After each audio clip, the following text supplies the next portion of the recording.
안녕하십니까. 나온 삼동 미령동 행정복지원의 서동환 의원입니다. 관리적 인사는 생략하겠습니다. 오늘 본 의원이 오음 자료반을 통해 무책임한 건설허가로 교통지옥으로 변해가는 미령동에 대해 말씀드리려고 합니다. 국토의 절반 이상이 산으로 이루어진 우리나라의 특성상 사용할 수 있는 국토 안에서 생활권을 형성하기 위해서 공동주택은 필수 건축물이 되었습니다. 특히 한정된 건폐율, 즉 건축 넓이로는 여러 세대가 지정된 공간에서 생활할 수 없기에 위로 높이 올릴 수밖에 없으며 건축 기술이 발달하면서 20층 이상 높이의 아파트를 우리 군산시에서도 이제는 쉽게 찾아볼 수 있습니다. 이렇듯 아파트 단지에는 자연보락과는 비교가 되지 않을 정도로 좁은 면적에 많은 세대가 입주하여 많은 사람들이 생활하기 때문에 아파트 건축 허가가 이루어질 때는 기본적으로 환경, 교통, 교육, 치안, 소방 등 여러 관련 부서와 기관들이 협조를 이루어 검토하고 문제점에 대한 의견을 제시합니다. 이러한 의견들을 검토하여 군산시는 환경 훼손을 최소화하고 향후 주민들의 불편함과 위험성이 생기지 않도록 마지막까지 철저히 살피고 계획하여 발생될 문제들을 제거해야 할 것입니다. 이는 시민들의 일상생활을 함에 있어서 편안하고 안전한 삶과 직결되기 때문일 것입니다. 보통 아파트가 세울 때는 한 번에 많은 세대가 입주하여 생활하기에 밀집도가 높아지고 교통량이 늘어난다는 것은 누구나 다 아는 사실입니다. 이래서 아파트 단지로 이루어진 구역에서의 출퇴근 도로는 동시간대 많은 양의 자동차가 한꺼번에 몰리기 때문에 교통체증은 물론 사고의 위험성이 높아지므로 더욱 세심하게 검토하고 반영해야 할 중요한 사항입니다. 하지만 최근 5년 사이 이루어진 아파트 허가가 주민들의 주거 환경은 전혀 고려하지 않고 얼마나 형식적으로 이루어지고 있는지는 이루어지고 있지는 않은지 살펴봐야 할 것입니다.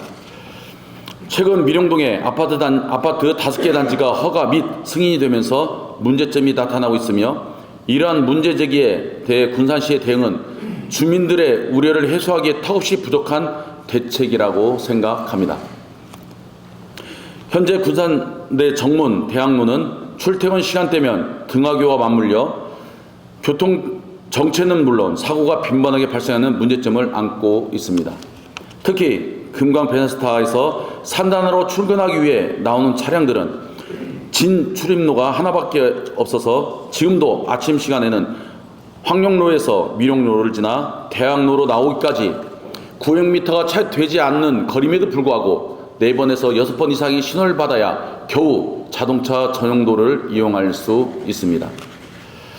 이곳에는 빌라와 원룸, 일반 주택을 제외하고 아파트 6개 단지에서만 4,642세대가 거주하고 있으며 자동차 전용도로인 새만금 북로로 합류하기 위한 도로는 황룡로, 미령로 2곳뿐이라 교통체증이 발생하는 지역입니다.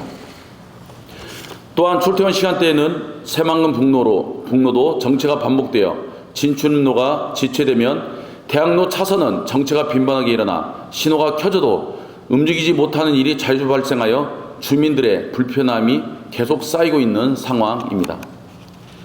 이러한 상황임에도 미령동 안쪽 옛 용둔마을 부근에 4개 단지 1,309세대가 앞으로 더 들어올 예정이며 추가로 766세대는 승인 진행 중이어서 아무런 대책도 없이 아파트 승인을 내어주는 군산시의 행정을 바라보는 주민들은 걱정과 우려를 넘어 분노하고 있습니다. 현재 군산시가 내놓은 방안으로 미대천부터 뉴블레스 아파트까지 4차선으로 넓히고 아파트 옆 소로인 6m 미만의 용둔길을 100도로 길과 8m로 확장 연결하여 음파 순환길을 통해 지곡동과 나운동으로 분산하겠다는 계획을 세웠습니다. 그러나 미대천 교량폭이 좁기 때문에 이에 대한 대책과 금강 베네스타 아파트에서 나오면서 음파로 나아가는 우회도로가 없으니 도로 기능이 없는 용동길을 확장하여 도로를 넓게 확보하자는 주민들의 의견을 등한시하여 향후 교통체증은 발생될 수밖에 없을 것입니다. 하지만 이 방법도 일시적인 뿐만 아니라 음파 순환도로에 차량이 증가하여 산책과 운동을 하기 위해 음파를 찾는 시민들은 불편과 위험에 노출되고 음파는 환경이 훼손되어 더 이상 시민들과 관광객들이 안락한 쉼터 역할을 하지 못할 것입니다. 시장님께서는 이러한 상황을 다시 한번 꼼꼼히 살펴보시고 대책을 세울 것을 당부드립니다. 이상 발언을 마치겠습니다. 경청해 주셔서 감사합니다.